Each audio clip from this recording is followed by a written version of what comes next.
شیخ الہند دیوبندی رحمت اللہ علیہ جنت کو خطاب کرتے تھے کہ اے جنت تجھ میں حور و قصور رہتے ہیں، اے جنت تجھ میں حور و قصور رہتے ہیں۔ میں نے مانا کہ ضرور رہتے ہیں، میرے دل کا طواف کر جنت، میرے دل میں حضور رہتے ہیں۔ میں آج اسی نبی کی بات بتانے چلا ہوں، زیادہ وقت نہیں لوں گا، لیکن میرے ساتھ آپ کو چلنا ہے۔ کچھ لینے کی نیت سے بیٹھے، یہاں بیٹھے ہیں اتنی رات تک۔ آج ہماری آنکھوں سے اگر آنسو کے قطرے گریں گے، اللہ کی قسم یہ آنسو کے قطرے زمین پر جانے سے پہلے اللہ ہماری مغفرت کے فیصلے سنا دیں گے۔ میں نے قرآن مقدس کی آیت تلاوت کی ہے، اور اس آیت کریمہ میں نبی کا اخلاق اللہ بیان کرتا ہے۔ اللہ یہ کہتا ہے کہ اے میرے محبوب، میں نے اخلاق عظیم آپ کو دیا ہے، بڑا اخلاق۔ قرآن کہتا ہے اخلاق عظیم دیا ہے، آپ کا کیریکٹر سب سے اچھا ہے۔ میں خدا نے آپ کو یہاں دیکھیے، میں اللہ کی قسم کھا کر کہتا ہوں، نہ خدا، نبی آخر الزمان حضرت محمد الرسول اللہ صلی اللہ علیہ وسلم سے پہلے، نہ اب نہ اس کے بعد اتنا بڑا اخلاق والا پیدا کرے گا۔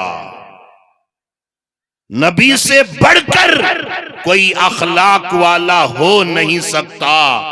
دنیا کی تاریخ اٹھا کر دیکھیے کہ نبی گالیاں سن کر دعاؤں کا تحفہ پیش کر رہے ہیں۔ نبی کو کوئی دیوانہ کہتا ہے، کوئی مجنوں کہتا ہے، کوئی ساحر کہتا ہے، یہاں تک کہ میرے اور آپ کے نبی سجدے میں ہے، ناپاک اوجھڑی پیٹھ کے اوپر رکھ دیتے ہیں۔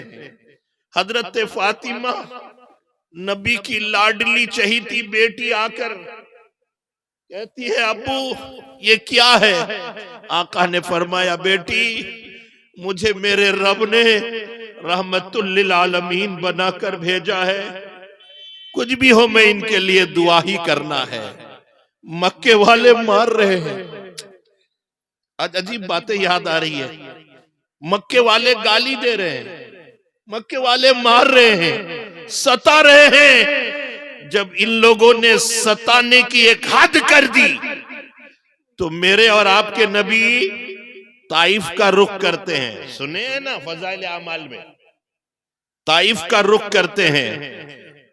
ہم بچپن میں ایک نعت پڑھتے تھے، آپ علماء بھی بیٹھے ہیں یہ بھی پڑھے ہوں گے۔ تڑپ جاتا ہوں جب طائف کا منظر یاد آتا ہے، تڑپ جاتا ہوں جب طائف کا منظر یاد آتا ہے کہ زخموں سے بھرا جسم پیمبر یاد آتا ہے، کہ زخموں سے بھرا جسم پیمبر یاد آتا ہے، کہ رسول اللہ پر لوگوں نے پتھر اس قدر مارے کہ لہو بہنے لگا زخمی محمد ہو گئے سارے، کہ لہو بہنے لگا زخمی محمد ہو گئے سارے، کہ وہ پتھر مارتے تھے آپ جس جانب گزرتے تھے، محمد مصطفیٰ پھر بھی دعائیں خیر کرتے تھے۔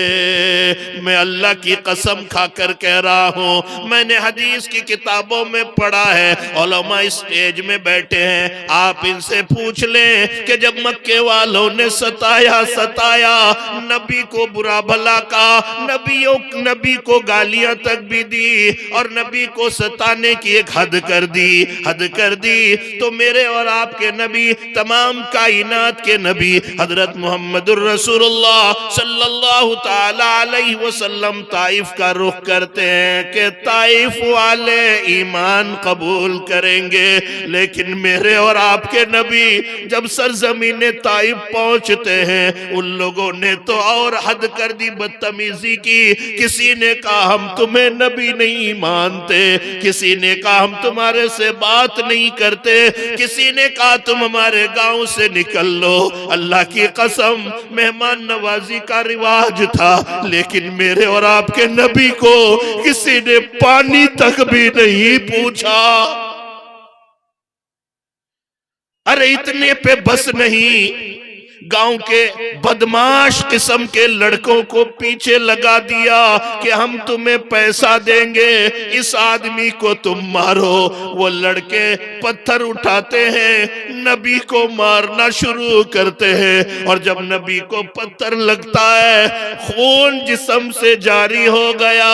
جب آقا حضرت محمد الرسول اللہ صلی اللہ تعالی علیہ وسلم چور ہو کر بیٹھ جاتے ہیں، ایک تالاب کے پاس بیٹھتے ہیں، غلام نے کہا آقا آپ کا جوتا آپ کے تلووں سے چپک گیا ہے، لائیے میں نکال دوں۔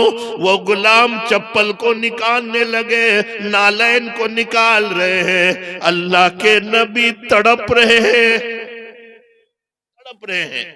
چپک گیا ہے۔ وہ غلام پہلے پانی کو اٹھا کر ڈالتے ہیں، پھر جب وہ جوتا بھیگ جاتا ہے، نالین بھیگ جاتے ہیں، تو پھر وہ پاؤں سے الگ ہوتا ہے۔ اب تو چاہیے تھا کہ نبی کو ان لوگوں نے ستایا ہے، لیکن یہاں بھی نبی کی رحمت دیکھیے، ربی ایسا نبی ملا کہ جانی دشمن کو بھی معاف کرتے ہیں۔ حضرت جبریل امین آ جاتے ہیں، یا رسول اللہ اگر آپ کا حکم ہو تو دونوں پہاڑوں کے بیچ اس کو پیس دیں گے، ان کو مار دیں گے، ان کو موت کی نیند سلا دیں گے۔ میرے آقا نے دعا کی، اے جبریل جانے دے، یہ نہ صحیح تو ان کی اعلی اولاد ہی مان لے کر آئے گی، جانے دے۔ یہ آپ دیکھئے کہ حضرت یہ تو نبی پاک صلی اللہ تعالی علیہ وسلم ہے۔ اب میں نبی کا ایک غلام کی بات سناؤں، پھر بات ختم کرتا ہوں، انشاءاللہ کل یہیں سے بات شروع کروں گا۔ اللہ کرے کل بھی میرا موڈ بن جائے، چونکہ آج یہ حالت ہے اور کل مجھے جلدی بھی نکلنا ہے۔ ذمہ داروں سے بھی درخواست کرتا ہوں کہ کل میں 11 بجے نکل جاؤں گا، ابھی بول دیتا ہوں، کل اگر آپ حضرات سن لیں گے تو بڑا اچھا ہوگا۔ ایک غلام کی بات بتانے چلا ہوں کہ نبی کو تو لوگوں نے اتنا ستایا، ایک ایسا غلام ہے نبی کا جو کالا ہے، ہونٹ موٹے موٹے ہیں، بے ادبی اللہ معاف فرمائے، کیونکہ جب میں سیرت کو بیان کرتا ہوں تو ڈرتا ہوں کہ تھوڑا بھی فرق ہو جائے گا تو میرا ایمان کا بیڑا غرق ہو جائے گا، بے ادبی نہ ہو جائے، لیکن جو بات ہے وہ کہنی پڑتی ہے کہ ایک ایسا غلام جو کالا ہے، ہونٹ موٹے موٹے ہیں، اور مکے کا نہیں حبشہ کا رہنے والا ہے، جب وہ ایمان قبول کرتا ہے وہ کوئی اور نہیں بلال ہے، اور اس وقت بلال امیہ کا غلام ہے، امیہ آقا ہے۔ امیہ کو پتا چلا کہ بلال نے کلمہ پڑھ لیا ہے، ادھر امیہ کو پتا چلتا ہے کہ بلال نے کلمہ پڑھ لیا ہے۔ اب امیہ پکڑتا ہے، بلال کو مارنا شروع کیا، کبھی بلال کے گلے میں پاؤں ڈال دیتا ہے، بلال کے کمر کے نیچے کولے اور شولے رکھ دیتے ہیں، بلال کو تکلیف پہنچا رہے ہیں، بلال کو مار رہے ہیں۔ جب خود مارتے مارتے امیہ تھک جاتا ہے تو پھر لڑکوں کے ہاتھ دے دیتا ہے کہ اس کو مارو، ہم تمہیں پیسہ دیں گے۔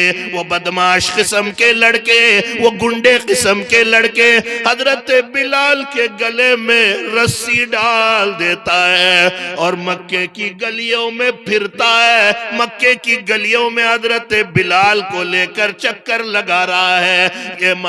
یہ لوگ مار رہے ہیں، حضرت بلال ایک ہی بات کہہ رہے ہیں، اللہ